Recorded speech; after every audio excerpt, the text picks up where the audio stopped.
Hello, good evening. So welcome to today's challenge. Today's challenge is going to be a fun one. Before I go into it, I want to ask you, have you been following our challenges? Have you been taking action? It is one thing to learn, it's another thing to take action. Like I always say, knowledge is not power until action is taken.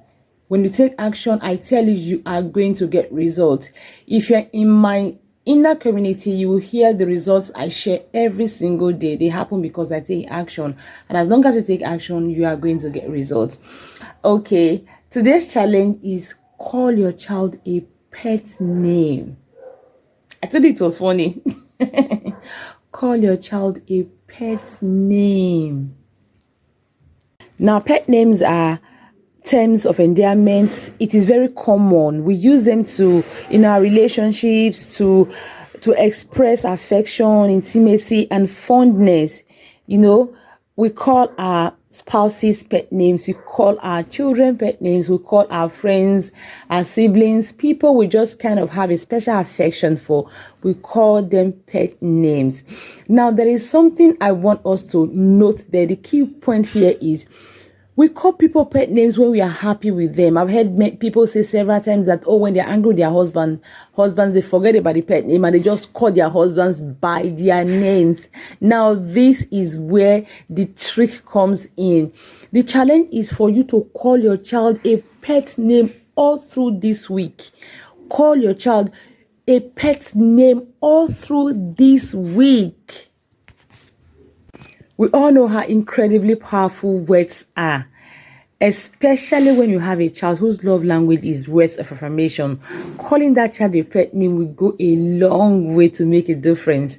I once read someone on Facebook saying that when you know your child's love language and you use your child's love language, you have your child's mumu button, you know?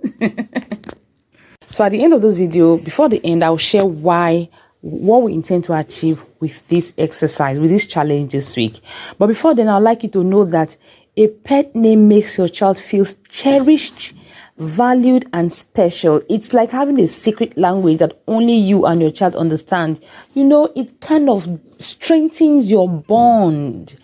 One of the things that happens when children misbehave is when there is no connection. When you don't have a connection with your child, they are not loyal to you. They don't owe you anything. So however you can, in any way you can, try to deliberately build your connection with your child. And that is this is one of the reasons why we are holding this challenge. It's not the main reason anyway. It's one of the reasons we are holding this challenge.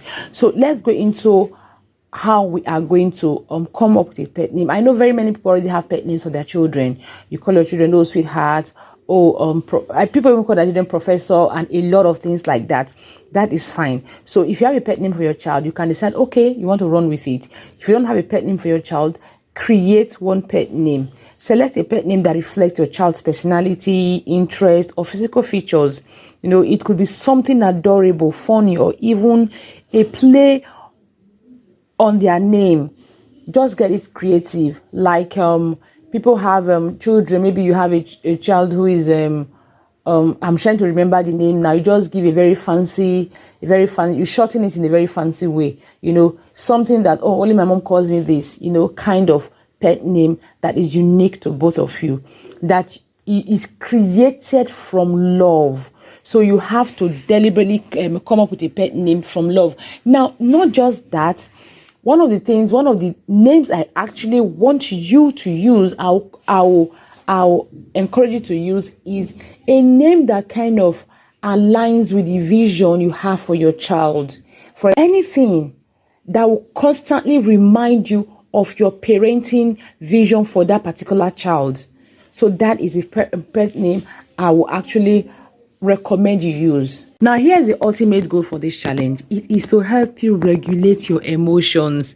Like I said at the beginning, very many parents, very many people I've seen and I read about always say, oh, when they're angry, they don't remember their husband's pet name. They just throw it away and call their husbands by their first name or something. Now, when you have a pet name for your child, you know that you have a challenge that all through this week, you are supposed to call your child by his pet name. By his pet name. Except, of course, you are trying to call your child out of a crowd, then you can actually call them by their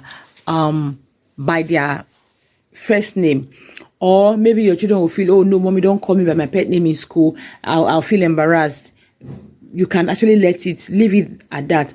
But all the time you want to interact with your child, whether you want to call your child for something, call their pet names. Whether you want to give your child something, call their pet name. Now, where the emotions regulation comes in is when your child makes a mistake or when your child misbehaves and you want to correct your child. Now, if you are able to pause, last week's challenge was pause and breathe. If you are able to pause and remember, oh, my son, this is a pet name. You know, if when you are angry, when you are angry, you are able to still remember the pet name and call the pet name, your anger is going to reduce. You are not going to be so reactive because that pet name is coming from a place of love. It's coming from a place of fondness. It's coming from a place of desire to connect. So that pet name will remind you that, hey, I need to connect with my child even in the midst of trying to discipline or correct him. You know, that pet name will remind you. So you come home and you meet that, oh, the house is messed up. Instead of you to just go angry like, Noel, who messed this house up? You just remember, Prof. I tell you, that prof you want to call your son or anything, I'm just assuming because I know that very many parents, they call their children prof. I always call my children sweethearts. And now that I'm taking this challenge, I actually want to look for names that align with my vision to call them for the period of this challenge. And hopefully after this challenge, I can always call them by those names. So you actually want to always remember to pause and breathe and recall their pet names. Recall the pet names you have for them. Call them by their pet names. Always address them by their pet names.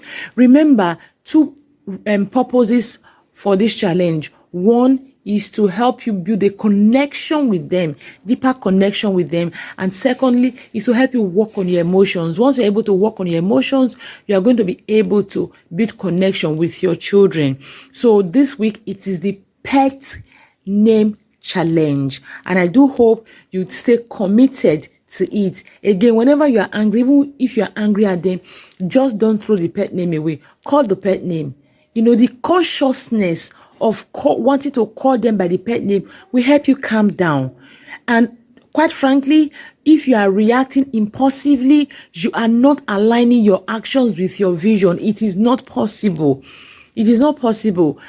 Like I said, the consciousness that you need to call your child by their pet name will actually help you calm down. It is like a mantra in the face of triggers. You are triggered, and instead of it to be reactive, you recall your mantra.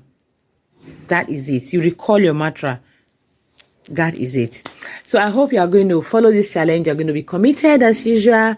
And trust me, with commitment, you are going to get results.